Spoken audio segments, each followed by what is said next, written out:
इस वीडियो में हम कोडेक्स को यूज़ करते हुए लारावेल के अंदर वेबसाइट बनाएंगे जो कि पोर्टफोलियो को रिप्रेजेंट करेगी। आइए हम देखते हैं कि हमारी जो वेबसाइट है उसमें कौन से फीचर्स होंगे और उसमें कौन कौन से सेक्शंस होंगे। तो एक सैंपल हम देखते हैं, मैं अपनी वेबसाइट आपको डिस्प्ले करवाता हूँ यहाँ पे। एक्चुअली जो हम वेबसाइट बनाएंगे वो एक पोर्टफोलियो की वेबसाइट होगी जिसमें अब यूज़र का अबाउट सेक्शन होगा, फिर यूज़र के अबाउट होगा, यूज़र की सर्विसेज होगी, यूज़र का पोर्टफोलियो होगा या प्रोजेक्ट्स की लिस्ट होगी, फिर यूज़र के ब्लॉग्स होंगे या आर्टिकल्स होंगे, फिर कॉन्टैक्ट का फॉर्म होगा, आईएमई के ऑप्शंस होंगे। इसी तरह अब हम ये एक सिमिलर वेबसाइट बनाएंगे।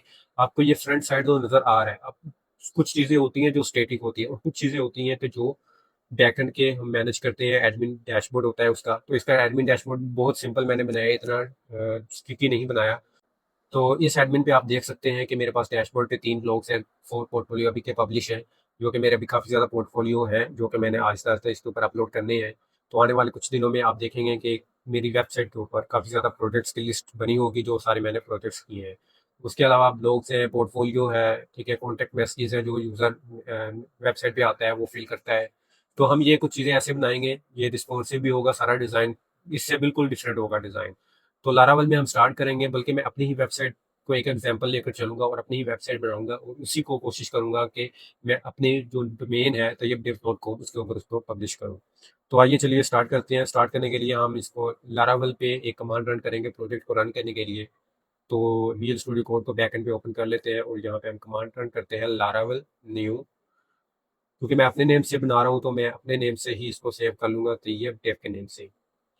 तो ये मेरे पास कुछ पूछेगा ऑप्शन कि मैं कौन सा फ्रेमवर्क यूज़ करना चाहता हूँ, रिएक्ट का, व्यू का या लाइववायर का। तो हम इसमें लाइववायर का यूज़ करेंगे। अब लाइववायर क्या है कि लाइववायर भी इसी तरह ही काम करता है जैसे रिएक्ट करता है, लेकिन लाइववायर की जो फीचर्स हैं वो बनिस्बत रिएक्ट से ज़्यादा बेहतर है।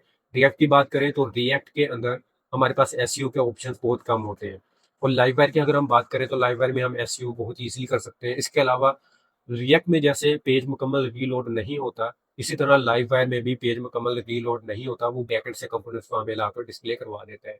तो हालांकि मुझे लाइव वायर इतनी ज़्यादा अच्छे तरीके से आती नहीं है, लेकिन कोडेक्स क्योंकि सारी मेरी कोडिंग करेगा तो मुझे लाइव वायर सीखने की ज़रूरत नहीं है। लाइव वायर मुझे सिर्फ पता होना चाहिए कि कौन सा कोड से क्या हो रहा है, कौन से लॉजिक बिल्ड हो रहे हैं, तो वो उसका मुझे आइडिया है। कोई भी मुझे कोड आप दिखा दें तो मुझे उसका आइडिया हो जाएगा कि इसमें ये फीचर्स है, इसमें ये फंक्शन लगा है, इसमें ये लूप लगा है, इसमें ये कंडीशन स्टेटमेंट है, इसमें ये क्लासेस है, वगैरह वगैरह। ये सारी ऑलमोस्ट लॉजिक्स जो होते हैं वो सभी लैंग्वेज में सेम होते हैं, सिर्फ सिंटैक्स का डिफरेंस होता है। तो हम इसके लाइव वायर में करते हैं। लाइव वायर के बाद यहाँ पे बिल्ट इन फंक्शन है ऑथेंटिकेशन। लारावेल का बिल्ट इन ऑथेंटिकेशन हम इसको यूज करेंगे, और यहाँ पे would you like to use Laravel vault. अब वोल्ट भी एक जैसे जेएस की तरह ही काम करेगा। अब इसके अंदर हमें जो रिक्वेस्ट हम सेंड करेंगे वो एपीआई से इसमें बनेंगी, या अब इसमें एपीआईज नहीं बनेंगी क्योंकि हम इसमें राउट्स को यूज करेंगे। एमवीसी जो मॉडल है, मॉडल व्यू कंट्रोलर, तो हम वो मॉडल के थ्रू ही सारा कुछ काम करेंगे। तो इसको हम वोल्ट को यूज कर लेते हैं, इसको यस करते हैं कि हालांकि मुझे वोल्ट भी अच्छे तरीके से नहीं आता। खैर हम इसको कोडेक्स के जरिए सारा कुछ करेंगे तो हमें इसको सीखने की जरूरत नहीं है। पीएचपी, यहाँ पे हमने पीएचपी यूनिट सेलेक्ट कर लेना है, और यहाँ पे ये हमारे पास प्रोजेक्ट जो है वो क्रिएट होना शुरू हो चुका है। यहाँ पे आप देख सकते हैं कि ये है, और मैंने ऑलरेडी अपने जो लोगो है वो वेबसाइट के डाउनलोड कर लिए हैं, और मैं इन्हीं लोगों को यूज़ करूँगा। तो मैं इस सारे लोगों को कॉपी कर लेता हूँ, और यहाँ पे जब तक ये मेरा प्रोजेक्ट क्रिएट हो रहा है मैं ऐसा करता हूँ कि यहाँ पे अपने प्रोजेक्ट के अंदर जाता हूँ। यहाँ पे पब्लिक का फोल्डर होगा, इसमें एक फोल्डर हम क्रिएट कर लेते हैं। फिर अभी यहाँ पे इमेज के नेम से हम ओपन कर लेते हैं इमेज। इमेज के अंदर हम रख देते हैं अपने सारे लोगो लोगो एसएमबी, और लोगो जो बड़ा है वो भी, और यहाँ पे फेव आइकन्स भी इसमें सारे मैंने ऐड कर दिए हैं। हालांकि फेव आइकन यहाँ पे हम रखेंगे बाहर, लेकिन वो बाद में, लेकिन अभी के लिए हम उसके अंदर ही रख रहे हैं। और इसको हमने कोडेक्स के जो विजुअल स्टूडियो कोड है उसके अंदर भी ओपन कर लेना है। आप देख सकते हैं यहाँ पे मैंने ऑलरेडी ओपन किया हुआ है ये प्रोजेक्ट तैयबdev के नेम से इसके अंदर, तो मुझे करने की जरूरत नहीं है। आपने ओपन करना है तो यहाँ पे ओपन फोल्डर, मुकम्मल फोल्डर को सिलेक्ट कर लेना है और यहाँ पे आपके पास आ जाएगा। अच्छा, अब यहाँ पे हम जो कोडेक्स को यूज़ करेंगे तो कोडेक्स के एक्सटेंशन आपके पास इंस्टॉल होना चाहिए। कोडेक्स आपने डाउनलोड यहाँ से एक्सटेंशन पे जाके कोडेक्स लिखना है, कोडेक्स पे क्लिक करेंगे तो इंस्टॉल का ऑप्शन आ जाएगा, और यहाँ पे सिंबल आ जाएगा इसका आइकन। इस पे क्लिक करते ही यहाँ पे आपके पास इंटरफेस आएगा कि आप साइन इन करें, क्योंकि मेरे पास ऑलरेडी साइन इन है तो वो नहीं पूछ रहा। तो यहाँ पे आपने साइन इन कर लेना है विद द चैट जीपीटी। तो उसके बाद यहाँ पे कुछ सेटिंग है, आपने क्या करना है कि यहाँ पे एजेंट का जो मोड है वो फुल कर देना है, फुल एसेस पे रखना है। उसके बाद जो GPT-5 का कोडेक्स है वो अभी न्यू ही रिलीज हुआ है, तो इसमें हमने GPT-5 डैश कोडेक्स हाई रख देना है। एक सिंपल GPT-5 है और एक है GPT-5 कोडेक्स। तो हम कोडेक्स का वाला यूज़ करेंगे हाई पे रखकर। अब इसको हम देखते हैं कि हमारा प्रोजेक्ट क्रिएट हो चुका है। अब यहाँ पे कह रहा है कि हम रन इंस्टॉल, हम इसको कह देते हैं येस। तो ये हमारे पास जो Node.js की कमांड है वो भी रन कर देगा, एक बिल्ड बना देगा हमारी। अब हम इस प्रोजेक्ट को यहाँ से रन नहीं करेंगे। यहाँ पे आपको दिखा रहा है CD तैयब देव में जाओ और इसमें ये कमांड रन करो तो आपका प्रोजेक्ट रन हो जाएगा। लेकिन हमें यहाँ से रन नहीं करना, इसको हम कर देते हैं क्लोज। अब हमने यहाँ पे जाना है विजुअल स्टूडियो कोड के ऊपर, यहाँ पे जाना है टर्मिनल, टर्मिनल पे जाकर न्यू टर्मिनल, और यहाँ पे जाकर हमने कमांड रन करनी है PHP आर्टिसन सर्व। तो ये हमारा प्रोजेक्ट इस URL के ऊपर ओपन हो जाएगा। तो अभी हम यहाँ पे अपने क्रोम पे चले जाते हैं, यहाँ पे न्यू ब्राउज़र पे इस लिंक को ओपन करेंगे। तो यहाँ पे हम कंट्रोल प्रेस करके भी क्लिक करके जा सकते हैं, या इसको सिंपली सेलेक्ट करके कॉपी करके भी यहाँ पे पेस्ट कर सकते हैं। तो ये हमारा प्रोजेक्ट ओपन हो जाएगा। आप देख सकते हैं ये प्रोजेक्ट रन हो चुका है, लॉगिन है, रजिस्टर है, ऑलरेडी सारा कुछ ये इसने बना दिया है। अगर हम इसको एक बार लॉगिन करके देखते हैं, क्योंकि हमारे पास अभी ये कोई भी इसमें क्रेडेंशियल नहीं है, तो हम मैनुअली ऐड कर रहे हैं, साइन अप कर रहे हैं, क्रिएट करते हैं। तो ये आप देख सकते हैं बाय डिफ़ॉल्ट एक हमारे पास डैशबोर्ड बना आ चुका है। हमने कुछ भी नहीं किया, बाय डिफ़ॉल्ट लारावेल ये हमें प्रोवाइड करता है सारा प्रोफाइल, पासवर्ड, अपीयरेंस। खैर हम इसके ये जो डिफ़ॉल्ट फीचर्स हैं इनमें से कुछ फीचर्स को यूज़ करेंगे, कुछ को नहीं यूज़ करेंगे। तो हम इसको लॉग इन कर देते हैं। अभी के लिए जो हमारे पास डेटाबेस है वो SQLite यूज़ की होगी इसने बाय डिफ़ॉल्ट। अगर आप इसकी डेटाबेस देखनी है कि कौन सी है, तो उसके लिए हम .env पे जाते हैं। यहाँ पे अपने फाइल में जाना है, फाइल में जाकर .env की फाइल पे जाना है। यहाँ पे आप देख सकते हैं कि DB का कनेक्शन SQLite है। हमें इसको चेंज करना है MySQL के अंदर। तो मैं चाहता हूँ कि ये मेरा सारा कोडेक्स ही करे, मैं नहीं चेंज करूँगा ये SQLite। तो इसके लिए हम यहाँ पे जो अपना प्रॉम्प्ट है अपनी रिक्वायरमेंट्स का वो सारा यहाँ पे लिखेंगे। वो ऑटोमेटिकली मेरी ये वाली फाइल भी चेंज करेगा, वो सारी माइग्रेशंस भी रन करेगा, टेबल्स भी क्रिएट करेगा, ऑटोमेटिकली सारा कुछ करेगा, मैंने कुछ भी नहीं करना। तो यहाँ पे हम आते हैं, अपना प्रॉम्प्ट एंटर करते हैं।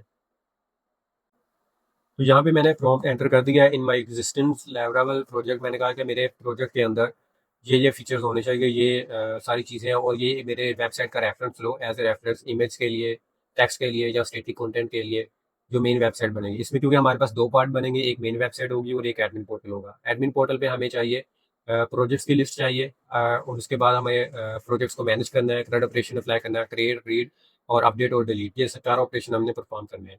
उसके बाद मैनेज ब्लॉग्स होंगे या आर्टिकल्स हैं, उनको मैनेज करना है। फिर हमारे पास सब्सक्राइबर्स होंगे, लाइक अगर कोई हमारी वेबसाइट पे आता है और वो सब्सक्राइब हमारी ईमेल एंटर कर देता है, अपनी ईमेल एंटर कर देता है वहाँ पे, तो सब्सक्राइब कर लेता है हमारे नोटिफिकेशंस को, तो उसकी यहाँ पे हमारे पास लिस्ट आ जाएगी। अब जब भी कोई न्यू हमारे पास कोई आर्टिकल आएगा या न्यू प्रोजेक्ट हम पब्लिश करेंगे वेबसाइट के ऊपर, तो वो उसको नोटिफिकेशन एग्जैक्टली चला जाएगा उसी वक्त।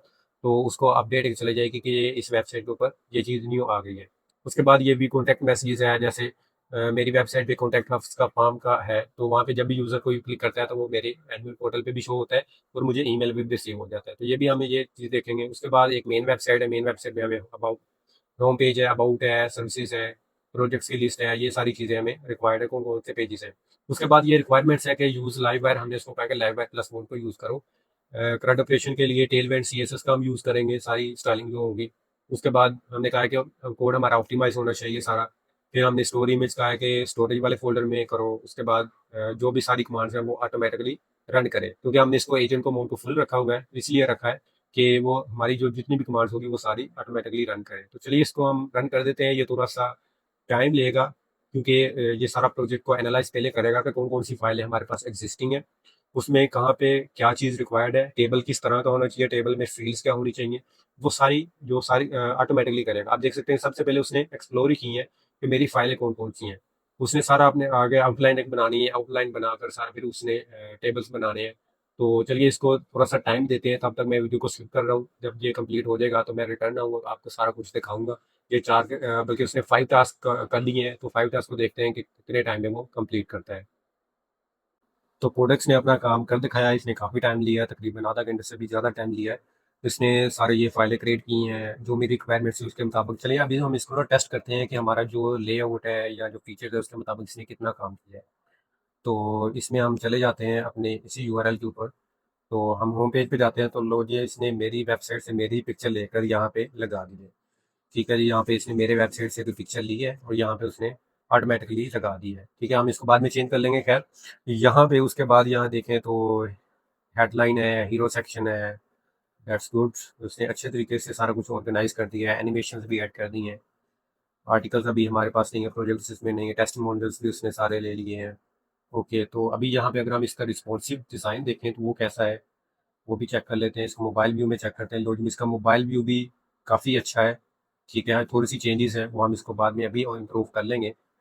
तो overall design is good. Let's see how is the admin side. तो हम लॉगिन पे जाते हैं, यहाँ पे साइन अप पे क्लिक करते हैं और यहाँ पे एक न्यू अकाउंट क्रिएट करते हैं, बिकॉज हमारे पास अभी ऑलरेडी कोई अकाउंट नहीं होगा।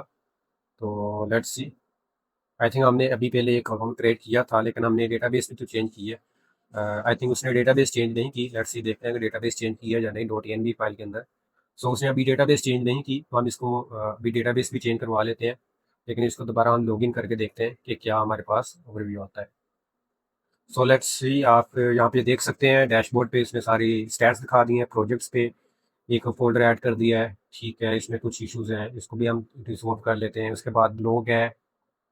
ठीक है, सब्सक्राइबर्स हैं। ओके, अब इसमें जो इश्यूज हैं हमने उनको रिजॉल्व करना है। फर्स्ट इशू ये है कि इसने डेटाबेस हमारी MySQL नहीं यूज़ की, तो हम इसमें कमांड देते हैं इसको कि ये हमारी डेटाबेस को चेंज करे। Change the database from SQL lite to MySQL in .env file and migrate database. MySQL तो है, अब यहाँ पे कह देते हैं migrate डेटाबेस टू MySQL। तो डेटाबेस का नेम हम दे देते हैं, डेटाबेस का नेम तैयब डेव रखना है। ठीक है, ओके। सो इसको हम एंटर करते हैं यहाँ पे। लेट्स सी, ये अपना काम दिखाएगा, तब तक हम इसके फीचर्स को देखते हैं। स्पोर्ट मल्टी रूट, तो ये इशू आ रहा है आई थिंक कंटेंट पे। सब्सक्राइबर्स पे देखते हैं, सब्सक्राइबर पे भी इशू आ रहा है। चले, मैं आई थिंक ये सभी पेजेस पे इशू आ रहा होगा, तो हम इसको अभी रिसॉल्व कर लेते हैं। फर्स्ट, इसने .env फाइल में हमारी MySQL को चेंज किया। प्रिपेयरिंग डेटाबेस, तो ओके। तो डेटाबेस में देखेगा कि ये पहले हमारे पास डेटाबेस है या नहीं, तो वो उसको क्रिएट करेगा। ठीक है, यहाँ पे MySQL unauthorised plugin. Okay, MySQL connector can not be loaded. तो हम ऐसा करते हैं, क्योंकि ये हमारी सिस्टम के अंदर MySQL को ढूंढेगा, तो बजाय इसलिए कि हम इसमें एक मार दें, हम ऐसा करते हैं कि मैनुअली इसको माइग्रेट कर लेते हैं। MySQL आ गया, यहाँ पे हम ऐसा करते हैं कि क्रिएट डेटाबेस करते हैं, न्यू डेटाबेस। इतना छोटा मोटा काम तो कोई इतनी जो हम उसको कमांड देंगे वो इतना टाइम लगेगा, तो हम यहीं से हम कमांड को रन कर देते हैं। इसको स्टॉप करते हैं, PHP आर्टिसन माइग्रेट। तो ये हमारे पास डेटाबेस में सारे टेबल्स आ चुके हैं। अभी हम इसको दोबारा से PHP आर्टिसन सर्व करेंगे और यहाँ पे हम डैशबोर्ड पे आ जाएंगे। अभी ये लॉग आउट हो जाएगा क्योंकि डेटाबेस में हमारे पास अभी कोई भी यूज़र अवेलेबल नहीं है। तो अभी हम यहाँ पे साइन अप न्यू करेंगे, न्यू साइन अप। क्योंकि ये हम अपने पर्सनल यूज़ के लिए कर रहे हैं, तो एक बार साइन अप हो जाएगा तो उसके बाद हम साइन अप फॉरवर्ड पासवर्ड वाले पेजेस को डिसेबल कर देंगे, सिर्फ लॉगिन पेज को इनेबल रखेंगे। तो यहाँ पे आ गया हमारे पास। तो यहाँ पे हम ऐसा करते हैं कि इस एरर को कॉपी करते हैं, सारा सेलेक्ट करते हैं और यहाँ पे करते हैं on projects page got error. तो यहाँ पे वो एरर को अभी रिजोल्व करेगा ऑटोमेटिकली। ठीक है जी। उसके बाद फिर हम देखेंगे इसमें हमें और कौन कौन सी चीज़ें रिक्वायर्ड होंगी प्रोजेक्ट्स के ऊपर, उसने क्या क्या चीज़ें ऐड की हैं या क्या क्या हमें रिक्वायर्ड होगा। अभी ये वाला सिंबल भी हम रिमूव कर देंगे यहाँ से, ये भी हमें नहीं रिक्वायर्ड होगा, क्योंकि सॉरी ये रिक्वायर्ड होगा क्योंकि यहाँ से उठाकर आई थिंक ये इसने यहाँ पे ऐड किया है। ओके, सो यहाँ पे भी ठीक है। इसको सेटिंग वाले पासवर्ड अपीयरेंस डार्क लाइट दोनों वर्क कर रहे हैं, तो हम इसको अभी डार्क मोड में टेस्ट करते हैं। प्रोफाइल पे जाते हैं, बल्कि सिस्टम पे रहने देते हैं और इसको डैशबोर्ड पे रहने देते हैं। सो ये अपने काम दिखा रहा है जी, कोडेक्स अपने इश्यूज को देखेगा और उसको रिसॉल्व करेगा। Live and multiple route, okay. ये सारे पेजेस को देख रहा है कहाँ कहाँ पे इशू हो सकता है। फॉर्म पे है, ओके, इस ब्लॉक में है, इशू देख रहा है।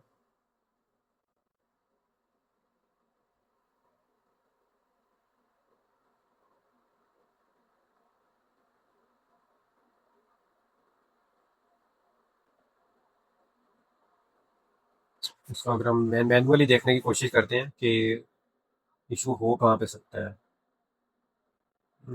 Spot only HTML 1 HTML, okay, admin project index. Actually हमें ये मुकम्मल इसको देना चाहिए था ताकि वो एग्जैक्ट इसी फाइल के अंदर जाके देखता। खैर वो देखते हैं क्या कहता है। आई थिंक ये इसको एग्जैक्ट दे देते हैं, इसको स्टॉप करते हैं और नाउ। और यहाँ पे इस दोनों लाइन्स को कॉपी करते हैं और यहाँ पे पेस्ट करते हैं।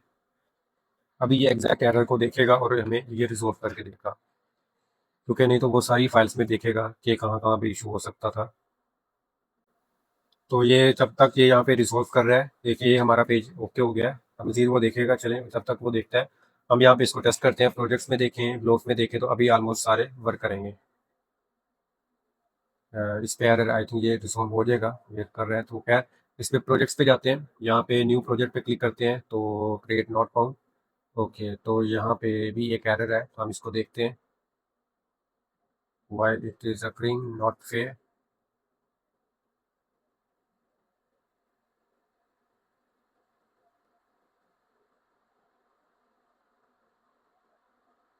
ओके,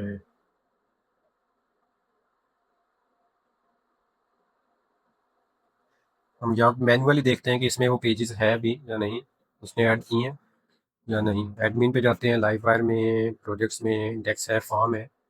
हाँ, यहाँ पे हमारे पास आई थिंक वही चीज़ नहीं है जो होनी चाहिए थी, कि क्रिएट का फाइल ही नहीं है। तो यहाँ पे हम देखते हैं इसके राउट्स को। राउट्स में जाकर देखते हैं प्रोजेक्ट डेट एडमिन। ओके, तो यहाँ पे हम इसको कमांड देते हैं कि some pages are missing on admin site. और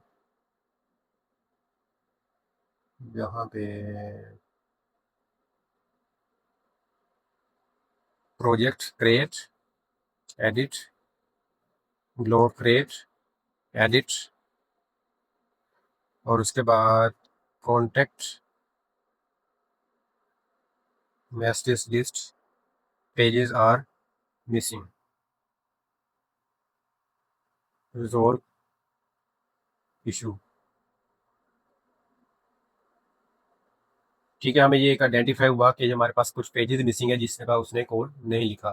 तो हम चाहते हैं कि ये हमारा कोड लिखे, तो उसके लिए फिर हमने ये कमांड देनी है। लेकिन अभी के लिए ये टेस्ट कर रहा है, तो इसको टेस्ट करने देते हैं कंप्लीट, उसके बाद फिर हम अपनी कमांड को रन करेंगे। यहाँ बल्कि टेस्ट कर ही रहा है, तो खैर इसकी खैर है, हम इसको न्यू कमांड को रन कर देते हैं। जैसे वो फिनिश होगी तो वो नीचे वाली स्टार्ट हो जाएगी।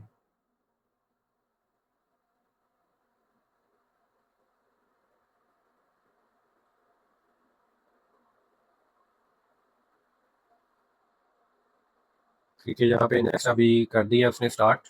और यहाँ पे भी हमारे पास जो प्रीवियस उसने चेंज किए वो सारी आ गई हैं। यहाँ पे सब्सक्राइबर पे जाते हैं अभी, तो आई थिंक यहाँ पे इसमें भी इशू आ रहा हो। हाँ, अभी ठीक है, रिजॉल्व है।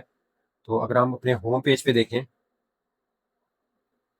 इसको न्यू टैब ओपन कर लेते हैं, मैसेज पे जाते हैं, तो मैसेज पे देखते हैं क्या आता है। मैसेज में आ रहा है, ठीक है। इसके कॉन्टैक्ट में जाते हैं, कॉन्टैक्ट फॉर्म का मैसेज, यहाँ पे फॉर्म फिल करते हैं। ओके, ये ऑप्शनल है। Testing message, test it by calls. Okay, तो ये वैसे कॉन्टैक्ट का फॉर्म भी उसने काफ़ी अच्छा बना दिया है, तो सेंड करते हैं मैसेज। इसमें ये ईमेल भी सेंड करेगा ऑटोमेटिकली।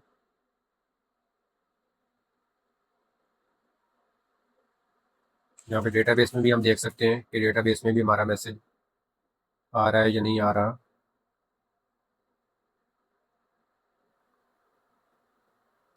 जब आपका ये विजुअल स्टूडियो कोड में कोडेक्स रन हो रहा होगा, मे बी आपका सिस्टम स्लो डाउन भी हो सकता है due to RAM shortage. So that's why now it's loading too much time, internal server error. Okay, तो ये हमारा एक एरर आ चुका है जी क्लाइंट का। तो हम ऐसा करते हैं कि ईमेल पे, ईमेल वाले को अभी स्किप कर देते हैं, कोड में से जाकर कॉन्टैक्ट कंट्रोलर होगा हमारे पास। कॉन्ट्रैक्ट कॉन्टैक्ट कंट्रोलर में ये नोटिफिकेशन वाला जो है, इसको हम कह देंगे डिसेबल। कमेंट कर देंगे ताकि हमें ये नोटिफिकेशन ना आ जाए। क्योंकि ये हमारे पास सेव तो यहीं पे हो रहा है, कॉन्टैक्ट रिक्वेस्ट आ रही है, स्टोर हो रहा है। तो अगर यहाँ पे आपके एसएमटीपी होंगे सही से, अच्छे से इंटीग्रेट होंगे, तो ये वर्क करेगा, अदरवाइज ये वर्क नहीं करेगा। तो हम ऐसा करते हैं कि यहाँ पे इसने क्या, error both indexes from whole complete running one or root I have referred ethernet controller। तो वो कह रहा है कि ये इसके है। तो हम देखते हैं कि कहाँ पे है। Let's see. हम इसको कहते हैं on project low create getting 404 error. ठीक है, तो इसको जब तक वो देखता है तो हम इसको कॉन्टैक्ट वाले को देखते हैं कि हमारे पास ये से आ चुका है कॉन्टैक्ट मैसेजेस। इसको रिफ्रेश करते हैं।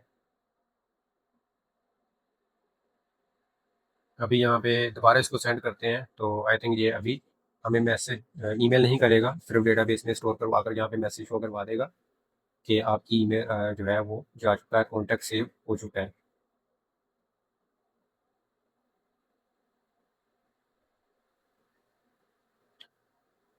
ओके, यहाँ पे आ चुका है, सेंडर ये है, उसका ईमेल ये है, ठीक है, मैसेज है। अगर फ़ोन नंबर होगा तो फ़ोन नंबर भी यहाँ पे आ जाएगा, रिसीव कितने मिनट पहले हुआ है। ठीक है, इसको अगर हम ओके कर देंगे, इसका मतलब है कि इसको रिस्पॉन्स जा चुका है, वगैरह वगैरह जो भी करना है।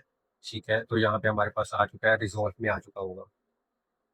ठीक है, तो यहाँ पे अब हम चले जाते हैं, रिजॉल्व टू हो चुके हैं, क्योंकि ये एक न्यू मैसेज आया था। तो रिजॉल्व में जाते हैं, अभी इसको देखते हैं कि यहाँ पे हमारे पास डेटा नहीं आ रहा। तो ये इसको भी हम देखेंगे, ये भी एक इशू आया है। ठीक है, समथिंग छोटे मोटे इश्यूज हो गए, वो हमें इसी तरह कोडेक्स को भी बताना पड़ेगा कि ये हमारे पास ये एरर है और हमें इसको रिसॉल्व करके दो। अच्छा, अब यहाँ पे देखेंगे ये एरर आ चुका है, error sending request for URL तो बैकएंड कोडेक्स रिस्पॉन्सेज। ये एरर इसलिए आया है कि कोडेक्स 5 ने मेरे लिए इतना काम आज कर दिया है कि इसने तकरीबन कोई आधा पौना घंटा लिया है और उसने सारी मेरी फाइलें ली हैं, क्रिएट की हैं।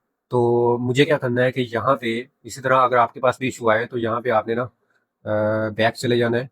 अच्छा, ये कुछ न्यू टूल का दिखा रहा है, ओके, ये कुछ न्यू अपडेट है इस वजह से दिखा रहा है। तो इसको हम कंटिन्यू, ओके, यहाँ पे ऊपर वाला ही रहने देना है।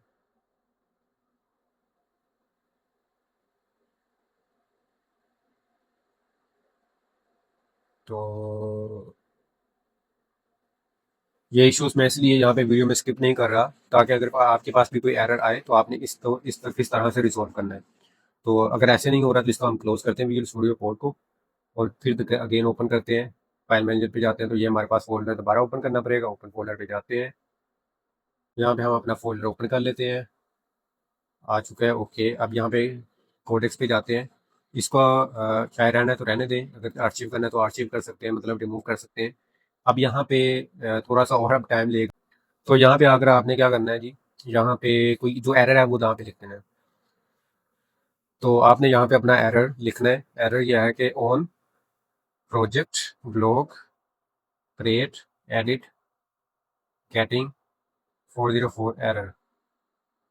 यहाँ पे हम इसको सेंड कर देते हैं, लेकिन इसको ना एक बार दोबारा ट्राई करते हैं कि उसी हिस्ट्री में जाकर इसको कॉपी करते हैं, सेव करते हैं यहीं पे और सेंड करके देखते हैं कि यहीं पे करता है कि नहीं। क्योंकि मैंने एक अभी इशू ये देखा कि मेरे पास इंटरनेट डिस्कनेक्ट हुआ था, तो मे बी इस वजह से वो प्रीवियस इशू आ रहा हो। लेकिन अभी यहाँ पे इसमें अगर कोई ऐसा इशू आए तो आपने इसको बैक जाना है, न्यू चैट पे जाकर उसको लिखना है, तो आपका वो इशू रिजॉल्व हो जाएगा। ठीक है, अभी यहाँ पे क्योंकि मेरी हिस्ट्री में इतनी ज़्यादा प्रॉब्लम तो नहीं हुए थे, क्योंकि मुझे लग रहा था शायद इतनी लिमिट लग गई होगी, लेकिन लिमिट नहीं लगी थी। ये ऐसा हुआ था क्योंकि मेरे पास पहले भी कुछ लिमिट्स लगी थी बार बार ऐसे होने से। तो मैंने ऐसा ही किया था, बैक गया था, फिर उसको न्यू जो टैब है उसको उसके ऊपर सारी रिक्वेस्ट सेंड की थी। खैर, यहाँ पे मेरे पास अभी उसी में है। तो यहाँ पे देखते हैं कि वो राउट में देख रहा है कि ये राउट की लिस्ट है, कहाँ कहाँ पे इशू हो सकता है, और वो उनको रिजोल्व करेगा।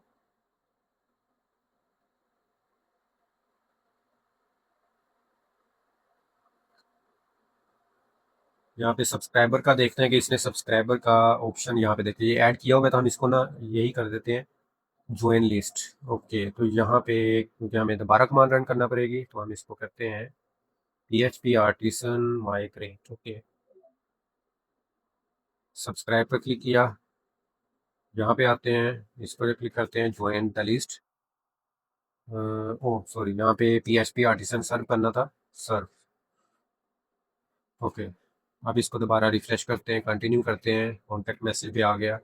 तो वो कह रहा है कि वेलकम अब्रॉड, यहाँ पे हमारे पास अभी सब्सक्राइबर की लिस्ट में भी आ चुका था। हम इसको दोबारा एक बार रिफ्रेश कर लेते हैं सब्सक्राइबर। तो यहाँ पे आप देख सकते हैं कि मेरे पास ये सब्सक्राइबर भी आ चुका है। अब यहाँ पे नोटिफिकेशन अभी इनेबल है, दोबारा क्लिक करेंगे तो सब्सक्राइब परफॉर्मेंस प्रेफरेंस अपडेटेड, मतलब कि ये इनएक्टिव हो चुका है। इसको भी इनएक्टिव पे जाते हैं तो डेटा हमारे पास नहीं आ रहा, आर पे जाते हैं तो नहीं आ रहा। ठीक है, यहाँ पे सर्च करके देखते हैं तो अभी भी नहीं आ रहा। तो इसका मतलब है कि यहाँ पे भी इशू वही है कि ये रियल टाइम में हमें डेटाबेस से डेटा लगाकर नहीं दिखा रहा। तो ये और सब्सक्राइब और मैसेज दोनों में सेम इशू है, तो हम इसको देख लेते हैं कि क्या इशू है। लेकिन सबसे पहले हमें ये न्यू प्रोजेक्ट वाला रिसोल्व करना है। तो देखते हैं कि ये इसने क्या क्रिएट कर दिया है मेरे पास। वैसे यहाँ पे हम क्लिक करें तो हमारे पास फॉर्म वगैरह सारा कुछ ही आ रहा है, लेकिन फिर भी समथिंग इशू है। प्रोजेक्ट्स में फॉर्म है, each and everything okay, looks good but something is missing, let's see. Okay, ये इसने कुछ चेंजेस की हैं, लेट्स सी। यहाँ पे न्यू पे अभी भी नॉट फाउंड है। तो हम ऐसा करते हैं कि हम इसको ना कमांड देते हैं कि हमें जो जो सिंगल फॉर्म यूज़ कर रहा है तो इसको सेपरेट यूज़ करें। Still same issue, let's make separate files for create edit instead of using single form। ठीक है, उसको मैंने कहा कि क्रिएट और एडिट के लिए डिफरेंट सेपरेट फाइल्स यूज़ करो। मे बी इस वजह से इशू आ रहा है कि ये सेम ही फाइलें दोनों के लिए यूज़ हो रही है, तो इस वजह से मे बी इशू आ रहा हो। सो अभी हम देखते हैं, ये चेंजेस करेगा, न्यू फाइल्स बनाएगा, फिर इसको हम टेस्ट करते हैं कि क्या रिजल्ट आता है। ओके, सो हमारे पास अभी ये आई थिंक ये इशू रिजॉल्व हो जाना चाहिए। जैसे जैसे क्रिएट कर दी है, क्रिएट और एडिट के लिए सेपरेट फाइल्स। तो हमें सेम चीज़ें चाहिए for the post create and edit के लिए। तो हम कहेंगे do the same for post create edit. Let's see अगर कोई ऑटोमेटिकली नहीं करता, बल्कि वो ऑटोमेटिकली कर रहा है planning separation of post. Okay, हमें इसकी कमांड देने की ज़रूरत नहीं है, वो ऑटोमेटिकली कर रहा है। तब तक हम इसको टेस्ट करते हैं, प्रोजेक्ट को रिफ्रेश करते हैं, प्लेट पे क्लिक करते हैं तो हम प्रोजेक्ट का टाइटल ऐसा करते हैं कि अपने यहाँ से पोर्टफोलियो से जाते हैं और यहाँ पे ही सेम प्रोजेक्ट की डिटेल जो है ना वो लेते हैं और वो पुट करते हैं।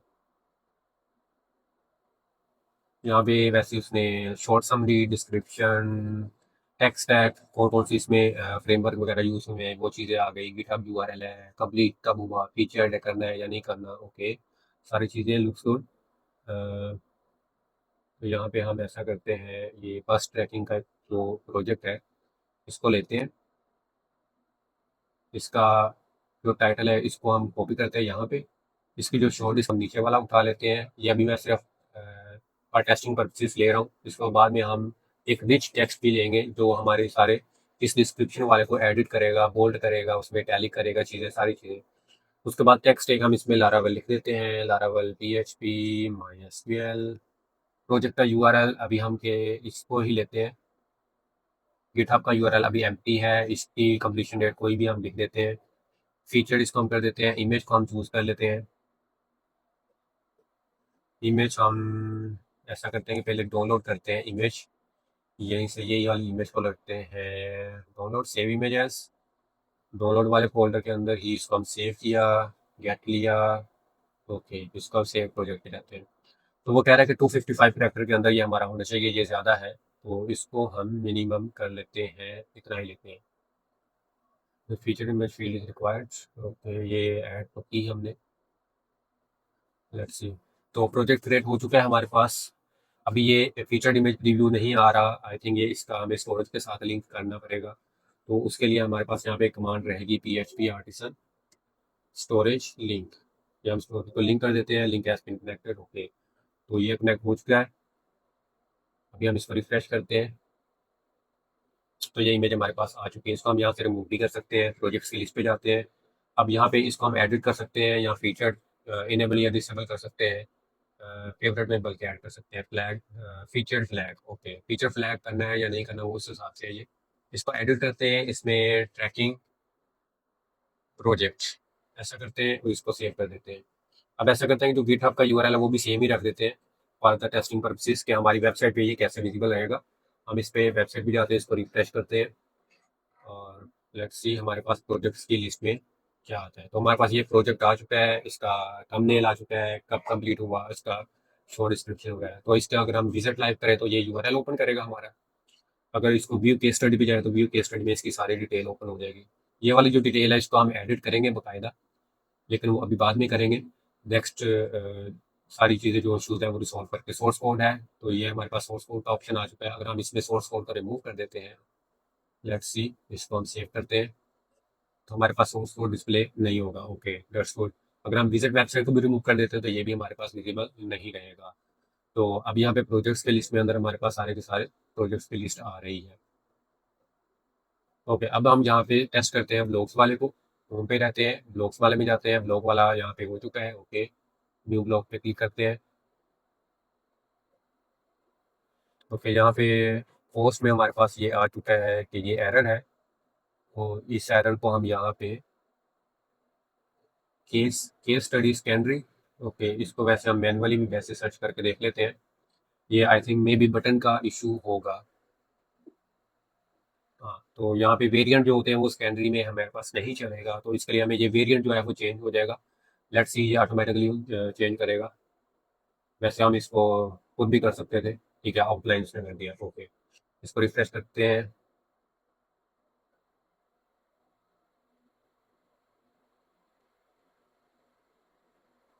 ओके, अभी भी यहाँ पे हमारे पास एक आइकन, अब आइकन भी हमारे पास नहीं एग्जिस्ट करता, तो हम इसको भी कहते हैं कि भी हमारा आइकन भी सही करके दो। फ्लॉपी डिवाइस, अगर हम यहाँ पे देखते हैं तो ये बल्कि यही आइकन है। जब हम सेव करते हैं, सेव ड्राफ्ट में पब्लिश हो, तो वो फ्लॉपी डिस्क उसने कर दिया। ओके,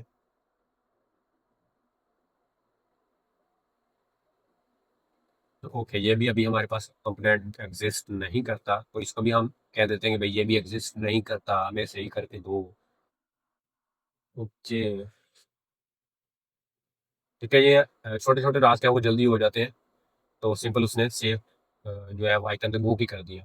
ठीक है। ओके, यहाँ पे अब हम आर्टिकल पे ही जाते हैं, ब्लॉग्स वाले में जाते हैं, कोई भी आर्टिकल अपना पकड़ते हैं, इसको यहाँ पे पब्लिश कर देते हैं। तब तक यहाँ पे हम ऐसा करते हैं कि कमांड एक दे देते हैं कि वो हमारा वर्क करे, कि for project blog create edit description use rich text any third party editor in which we can edit like a document, add image, video, embed code, etc। तो अभी मैंने कहा कि मुझे डिस्क्रिप्शन के लिए प्रोजेक्ट की और इसके लिए करना है, तो लेट्स सी, इसको कर देते हैं। ओके, अब हम तब तक टेस्ट कर लेते हैं ये आर्टिफिशियल इंटेलिजेंस पे जो आर्टिकल है, उसी को लेते हैं, इसकी इमेज को सेव कर लेते हैं, सेव इमेजेस। अभी ये इमेज की रेशियो डिफरेंट हो रहेगी, तो हमें अभी इमेज पे रेशियो पे फोकस नहीं है, हमें सिर्फ जो फीचर्स हैं उस पे फोकस है। अब इसकी शॉर्ट डिस्क्रिप्शन है, तो हम ये शॉर्ट डिस्क्रिप्शन ये ले लेते हैं। उसके बाद लॉन्ग डिस्क्रिप्शन है वो यहीं से हम उठा लेते हैं, कंटेंट। ओके, पब्लिश डैट हम इसको फीचर में भी कर सकते हैं, अभी के लिए हम इसको बैक में करेंगे, पिन कर देते हैं, इमेज पे कर देते हैं ये वाली इमेज, और इसको पब्लिश नाउ कर देते हैं। लेट्स सी, ये सेव हो चुकी है। ओके, अगर हम इसको सेव ड्राफ्ट करते तो ये पब्लिश नहीं होती। तो यहाँ पे हम देखते हैं ब्लॉग हमारा कहाँ पे है, लेटेस्ट आर्टिकल्स के अंदर। ओके, जो हमारे पास ये आर्टिकल आ चुका है, इसके अंदर अब हमारे पास जो इमेज है वो नहीं आई, उसको भी हम बाद में ऐड कर लेंगे, लेकिन ये ब्लॉग की डिटेल लुक्स गुड, यहाँ पे भी सारी की चीज़ें आ चुकी हैं। तो अभी हम हमारा फोकस सिर्फ एडमिन साइट पे है ज़्यादा। एडमिन साइट के बाद हम मेन वेबसाइट के ऊपर आएंगे, तो यहाँ पे हम बैक चले जाते हैं। छोटी छोटी चीज़ें अब ये जल्दी हो जाएंगी, इतना इस पर टाइम नहीं लगेगा।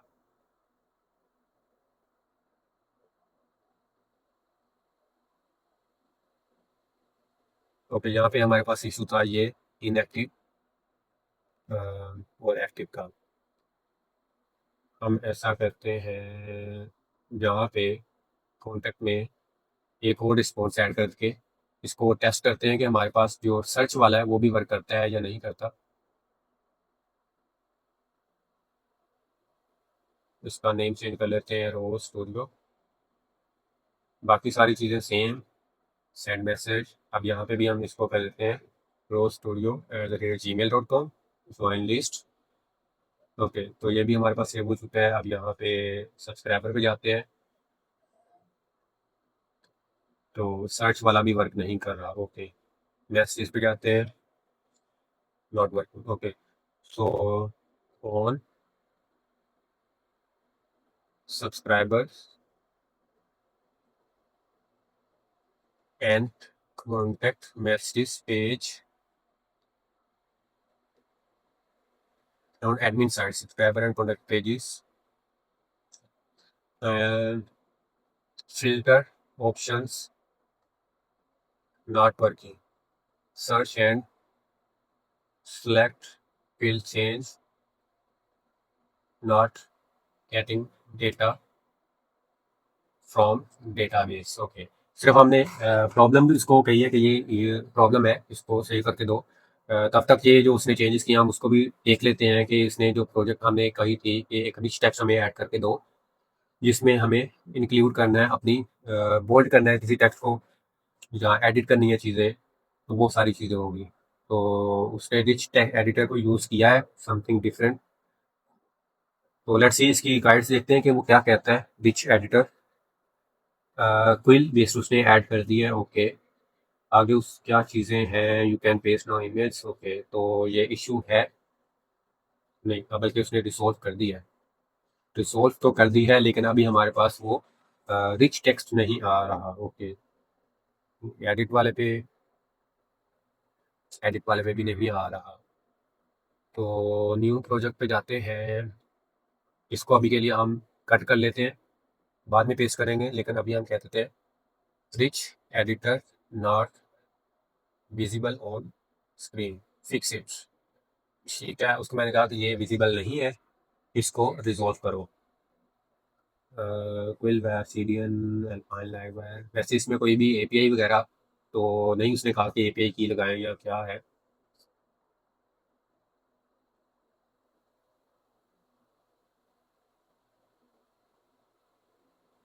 लेट्स सी एडिट, अभी भी विजिबल नहीं। हाँ, इसमें में भी ये इशू हो कि हमने इसको npm रन बिल्ड करना है ताकि वो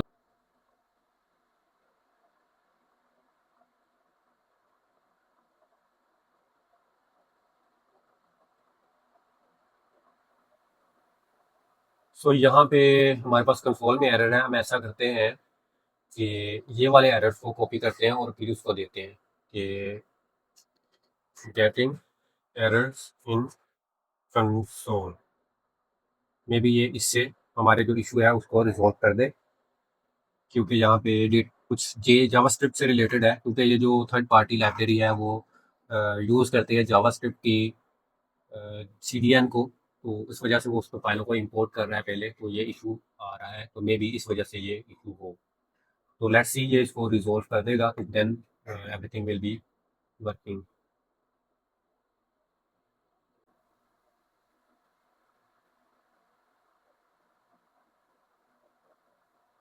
ओके, तो यहाँ पे हमारे पास रिच टेक्स्ट आ चुका है, लेकिन अभी भी ये इसमें ये इशू है कि ये दो दो बार आ रहा है। तो इसको हम बाद में रिजॉल्व कर लेंगे, ये इतना इशू नहीं है। ये इसके अंदर ही डबल शो कर रहा है।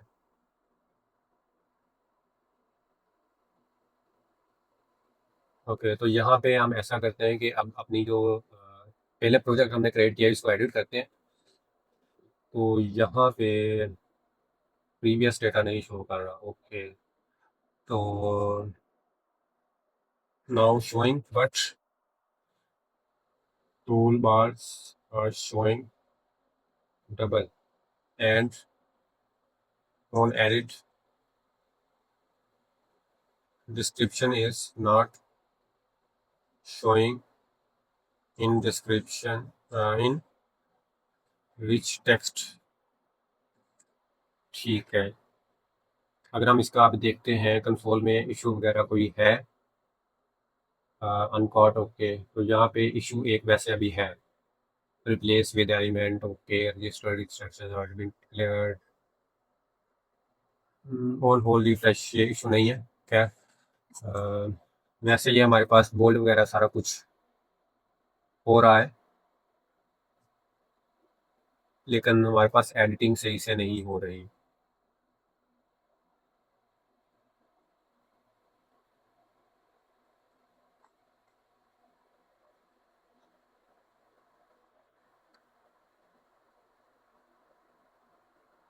अगर हम इसके अंदर देखते हैं तो हमारे पास जो पोर्टफोलियो के अंदर है थर्ड पार्टी का, वो कौन सा लगा है वो देख लेते हैं। अगर हम वो यूज़ करना चाहें तो सेम ही हम कहेंगे कि उसको इम्प्लीमेंट करो, तो माइट बी इजी हो वो। ये आई थिंक समर नोट का इसमें यूज़ हुआ है। अ, और फिर हम इसको कहते हैं कि जो हमने उसके अंदर यूज़ किया है उसी को यूज़ करें। तो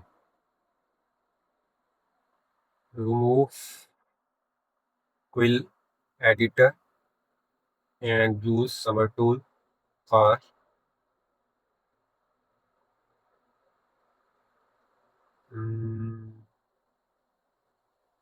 डिस्क्रिप्शन। ओके,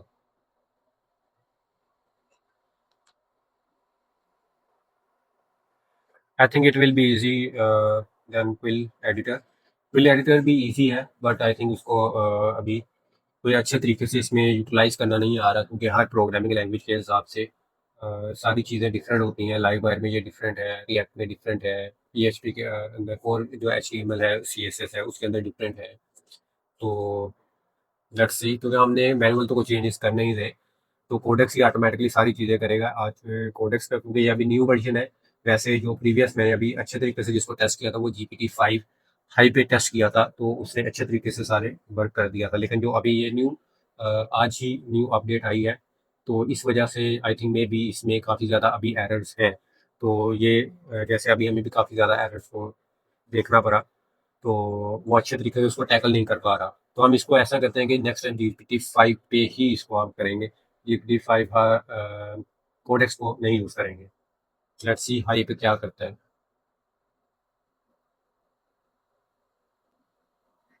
ठीक है, अब ये रिच टेक्स्ट एडिटर को हमारे चेंज कर देगा टोटली समर नोट वाले पे। तो उसने वो वाली यूज़ कर ली। ओके,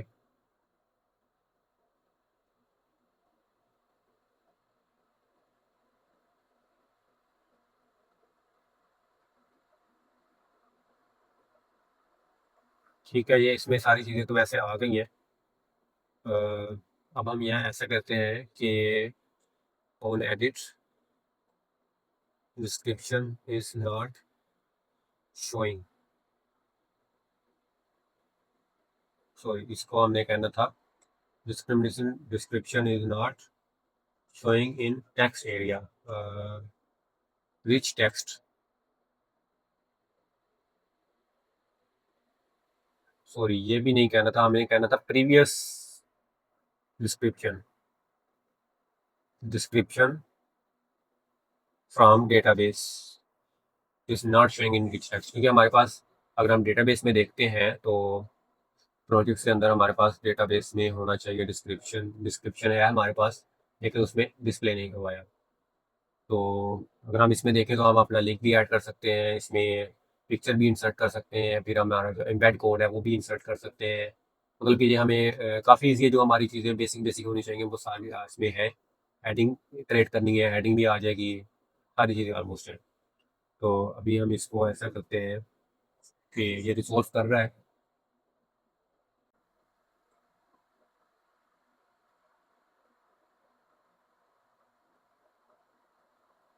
ओके, तो ये हमारे पास सारी उसकी डिस्क्रिप्शन भी आ गई है। तो अब हम चाहें कि इसको बोल्ड कर दो तो वो बोल्ड कर देगा। ठीक है, यहाँ पे हमने नीचे को आना है तो नीचे आ जाएगा। ठीक है, यहाँ पे जो जो हम चीज़ें चेंज करेंगे, लेट्स सी हम इसको ना हेड बंद कर देते हैं, सॉरी इसको हेड भी हेडिंग टू। ओके, तो इसमें भी इशू है। खैर इसको हम बाद में देख लेंगे, लेकिन जो मेन मेन चीज़ें हैं वो उसका हम डिस्कस करते हैं। यहाँ पे इसको सेव करते हैं, और यहाँ पे अभी हम पोर्टफोलियो पे जाते हैं, प्रोजेक्ट्स के ऊपर,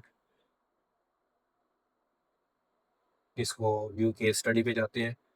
तो आप देख सकते हैं कि यहाँ पे जो जो मैंने न्यू लाइन पे गया बोल्ड किया वो सारी चीज़ें इंप्लीमेंट हो गई।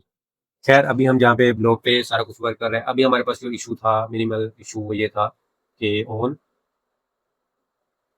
Subscribers and messages pages filter options not working. ठीक है, तो मैंने कहा कि ये मेरे वर्क नहीं कर रहे, इसको पहले रिजॉल्व करो। एडमिन साइड पे आई थिंक हमारा वर्क कंप्लीट हो चुका है। अभी हमें ये भी रिमूव करना है, रिमूव रिपोजिटरी, या हम इसको साइड बार पे वैसे ही रिमूव कर देते हैं मैनुअली, क्योंकि इसमें कोई ऐसी रॉकेट साइंस नहीं है। तो इसे हम वैसे ही रिमूव कर देंगे तो ये रिमूव हो जाएगा। ठीक है, ओके। तो अभी ये डैशबोर्ड है, प्रोजेक्ट्स हैं, सब्सक्राइबर्स हैं। अभी इसने कौन सा सॉल्व किया है? सब्सक्राइबर्स का इशू। ओके, तो ओके, तो यहाँ पे हमें इसको दोबारा बिल्ड करना पड़ेगा।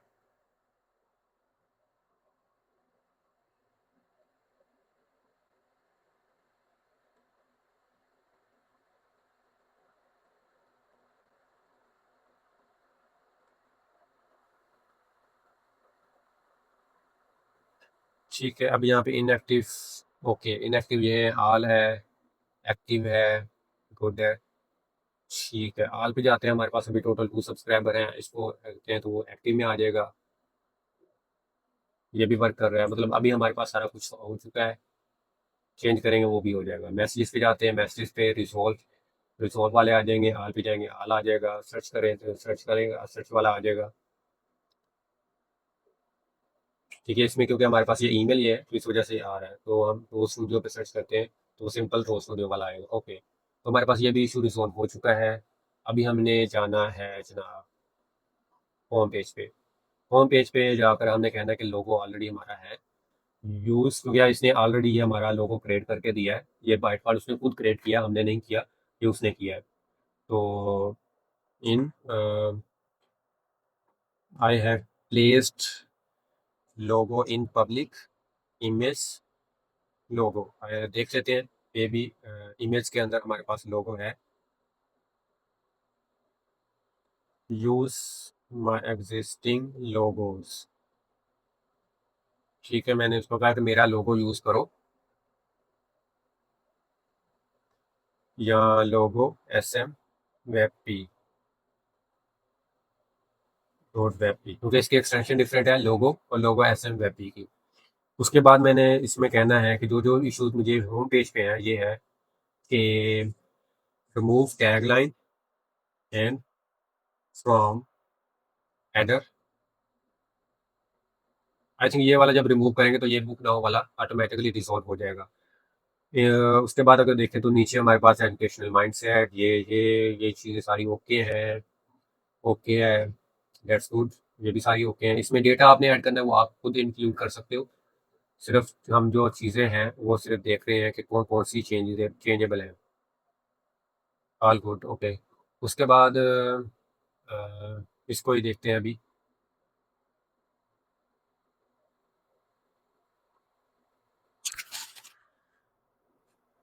यहाँ पे प्रोजेक्ट्स पे जाते हैं, प्रोजेक्ट्स वाला भी ओके है, लेट गुड गुड।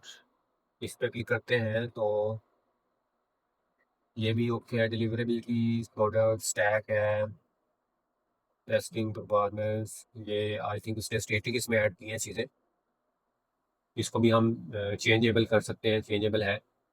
अगर हम इंस्पेक्ट करके इसका मोबाइल व्यू देखते हैं तो मोबाइल व्यू भी है हमारे पास, टोटली रिस्पॉन्सिव है, 100%। ठीक है, कुछ चीज़ें हैं, हम इसको रिफ्रेश करते हैं तो ये लोगो भी उसने चेंज कर दिया बोल। तो यहाँ पे ये भी ओके है, यहाँ पे इतनी स्पेस ज़्यादा है लेकिन काफ़ी है, इतनी ओके है। इसके बाद बुक के कॉल, ये भी ऑप्शन है, अबाउट है, बुक के कॉल पे जाते हैं तो ये कॉन्टेक्ट का फॉर्म भी ओके है, विजिबल है, रिस्पॉन्सिव है। अब हम इसमें जो कलर स्कीम है वो चेंज करनी है, तो हम इसमें कहते हैं get colour scheme from logo and change the scheme of main website for, क्योंकि एडमिन साइड की मैटर नहीं करती, मैटर करती है तो हमारे पास वो करती है। अच्छा, इसके अलावा move Save icons and required related files from public image save icon to destinated. मैंने कहा कि जहाँ जहाँ पे इसकी रिक्वायर्ड है वहाँ पे मूव करो and use ads in projects instead of your created logo. मैंने उसको कहा कि अपना क्रिएट लोगो यूज़ करने के बजाय मेरा यहाँ पे फेव आइकन यूज़ करो और मेरी कलर स्कीम भी ऑटोमेटिकली यहाँ से लो। शायद वो मेरी लोगो से वो कलर स्कीम ना ले पाए अच्छे तरीके से। लेट्स सी कि कलर स्कीम को लेता है या नहीं लेता।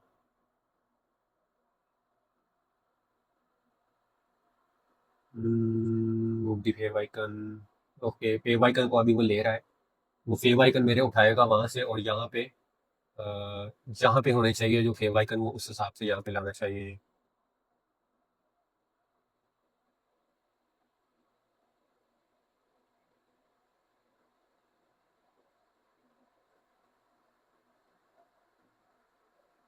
ओके, क्योंकि जो हमारी कलर स्कीम है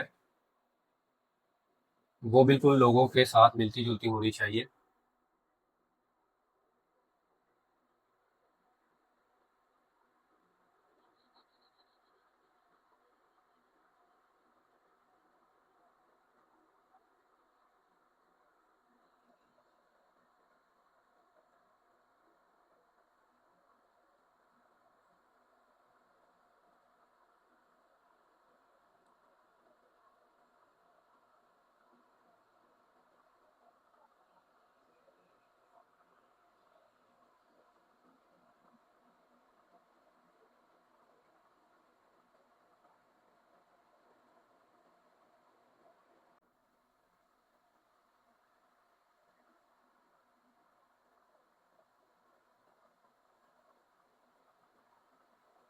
ये उसने इसमें कलर स्कीम ऐड कर दी है।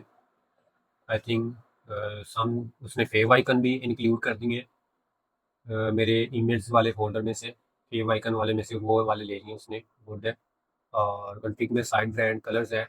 अब कॉन्फ़िग में उसने एक अलग फाइल क्रिएट की हुई है जो कि रिलेटेड है मेरी स्टैटिक डेटा के रिलेटेड। इसमें सारी चीज़ें उसने इंक्लूड की हुई हैं, स्टैट्स, टेस्टिमोनियल्स। मैं अगर चाहूँ तो यहाँ से एक चीज़ सिर्फ चेंज करूँगा यहाँ पे तो वो ऑटोमेटिकली रिफ्लेक्ट हो जाएंगी मेरी वेबसाइट के ऊपर।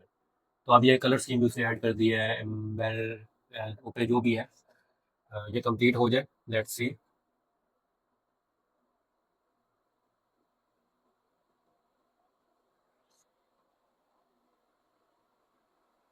ओके, ये चेंजेस हो गई हैं, इसको हम दोबारा बिल्ड करते हैं। इंटरेस्टिंग। रिफ्रेश। ओके, तो आई थिंक अभी भी इसने कलर स्कीम जो है वो नहीं दी जो कि होनी चाहिए थी। अगर हम ये कलर देखते हैं तो brand colour matching decided into your logo scheme, क्योंकि लोगो से वो नहीं ले सकता इसका सही से अच्छे से। तो उसके लिए फिर हमें क्या करना होगा, हम ऐसा करते हैं कि इस वेबसाइट का रेफरेंस लेते हैं। हम कहते हैं कि इसका लो get colour scheme of from and implement in my main website. Another issue is that हमारे जो लोगो है वो सही से विजिबल नहीं है। तो ये लोगो उसने लोगो लोगो ऐसे यूज़ किया हुआ है, logo not found in header, fix it. क्योंकि उसने पाथ गलत दिया हुआ है तो इस वजह से वो लोगो विजिबल नहीं है। अगर मोबाइल में भी देखें तो मोबाइल में भी विजिबल नहीं है क्योंकि वही सेम लोगो है, दैट्स वाई। कंसोल में भी एक इशू है, वही लोगों का इशू है। तो वो लोगों का पाथ चेंज करेगा तो वो सही हो जाएगा। लेकिन मेन चीज़ है वो हमारा कलर स्कीम चेंज होना चाहिए हमारे तो मेन वेबसाइट के उस हिसाब से। वैसे ये भी कलर स्कीम बहुत ही अच्छी लग रही है, इसमें भी कोई गुंजाइश अभी आई थिंक होनी तो नहीं चाहिए। लेकिन फिर भी हम कलर स्कीम चेंज करके देखते हैं, अगर नहीं सही लगी तो फिर हम इसको रिवर्ट कर देंगे इसी कलर स्कीम के। इसको हम कॉपी कर लेते हैं या बल्कि इसमें चेंजेस होंगी तो वो अंडू हो जाएंगी। क्योंकि ये वाली चीज़ें ही हैं वो मेन जो चीज़ है कलर स्कीम करेगा। तो कल ऑपरेशन परफॉर्म किया उसने, कलर स्कीम वहाँ से ली। ओके, तो एक्सप्लोर कर रहा है उसके कलर्स को अभी, उसके स्टाइल्स को देख रहा है। काफ़ी लंबी फाइल उसने रिलीज स्टाइल से, खैर क्योंकि स्टाइल काफ़ी ज़्यादा था उसमें।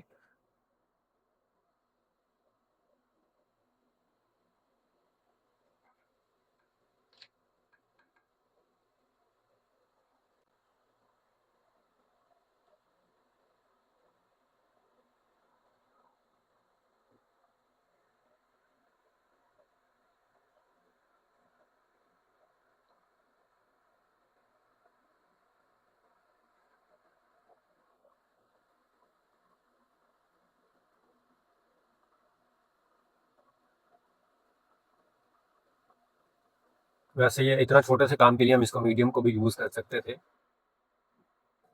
ओके, अभी ये ओके हो गया, लोगों का इशू तो ठीक है, लेकिन कलर स्कीम अभी भी उसने इम्प्लीमेंट नहीं की, आई थिंक सो अभी की है। ओके, अभी ये इसने कलर इसमें ऐड कर दिए हैं, साइड में भी कलर उसने रिमूव करके न्यू ऐड कर दिए हैं। npm रन बिल ऑटोमेटिकली वो कर रहा है, तो हमें रन करने की ज़रूरत नहीं है आई थिंक सो। हमें सिर्फ php ऑडिशन सर्च करना है।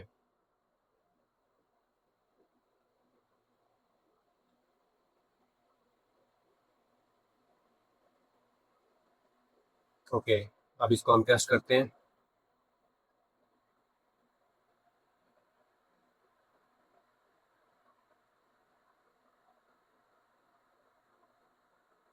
सेव आइकन चेंज हो गया है, कलर स्कीम। ओके, उसने कलर स्कीम तो वैसे ले ली है वहाँ से। इंटरेस्टिंग, ठीक है, इसमें फिर भी कहीं कहीं पर अवेलेबल है दूसरी, तो उसकी इतनी की खैर है। लेकिन मुझे जो दूसरी प्रीवियस कलर स्कीम थी वो काफ़ी अट्रैक्टिव लग रही थी, तो मैं तो वही यूज़ करूँगा जो पिछली थी। ये कलर स्कीम मुझे अच्छी नहीं लगी इसके साथ, तो खैर इसको मैं रिवर्ट कर दूंगा। Reverse the colour scheme to previous one and use your, okay, logo. Logo में मैं कहता हूँ कि यूआर क्रिएटेड लोगो ही यूज़ करो instead of mine, and also create of favicons and other variants where required। ये लास्ट स्टेप है हमारा, इसके बाद हम ये हमारी वेबसाइट कंप्लीट है। मैंने उसको कहा कि मेरे कलर फेवाइकन को चेंज कर दो अपने लोगों के हिसाब से, जो आपने लोगो क्रिएट किया था, क्योंकि मेरा जो लोगो है वो इस वेबसाइट के साथ मैच नहीं कर रहा, बजाय इसके कि जो आपका था लोगो वो मैच कर रहा है कोडेक्स का। तो ये कलर स्कीम को डिवाइड कर देगा और बाकी सारी चीज़ें कर देगा, तो ये हमारी वेबसाइट 100% कंप्लीट हो चुकी है। छोटी मोटी चीज़ें हैं वो आप अपनी मर्ज़ी से इसको प्लस या माइनस कर सकते हैं, एडिशन करना चाहे एडिशन कर सकते हैं, रिमूव करना चाहे रिमूव कर सकते हैं। ठीक है, एडमिन साइड पे कोई चीज़ें ऐड करना चाहे तो ऐड कर सकते हैं, इसका लोगो चेंज करना चाहे वो चेंज कर सकते हैं। सिर्फ आपने कोडेक्स को जाकर कमांड देनी है, कोडेक्स को आपने कहना है कि भैया मुझे ये कर दो। अभी तक भी हमने जो जितना भी कोड किया है उसमें 99% हमने सारा कोडेक्स के से करवाया है। 1% जो चीज़ें हैं वो हमने मैनुअली थोड़ी सी चेंजेस की हैं, बाकी 99% सारी की सारी चेंजेस हमारी कोडेक्स ने की हैं। तो ये लास्ट है, इसको हम देख लेते हैं इसका रिजल्ट, और इसको हम क्लोज करते हैं।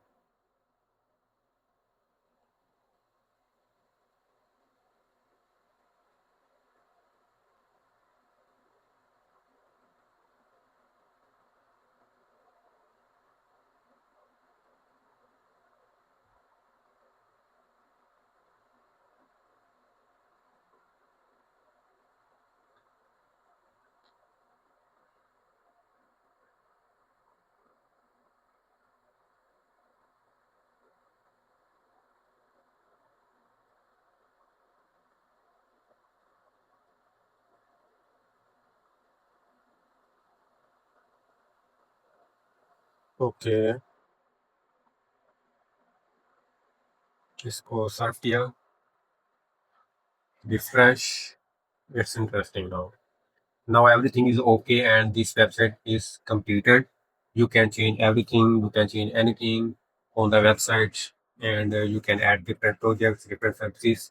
इसी तरह जब आप कोडेक्स को न्यू कमांड देंगे तो वो आपको बिल्कुल न्यू डिज़ाइन बनाकर देगा, इस तरह का नहीं बनाकर देगा क्योंकि हर टाइम जो एआई का रिस्पॉन्स होता है वो बिल्कुल टोटली डिफरेंट होता है। तो आई होप कि ये आपको वीडियो पसंद आई होगी और इसको लाइक करें, कमेंट करें अगर कोई चीज़ आपको नहीं सही लगी या आप उसमें कोई एडिशन चाहते हैं या कोई क्वेश्चन है आपका तो आप कमेंट में पूछ सकते हैं और चैनल को लाजमी सब्सक्राइब करें और मिलते हैं नेक्स्ट वीडियो में। तब तक के लिए अल्लाह हाफिज़।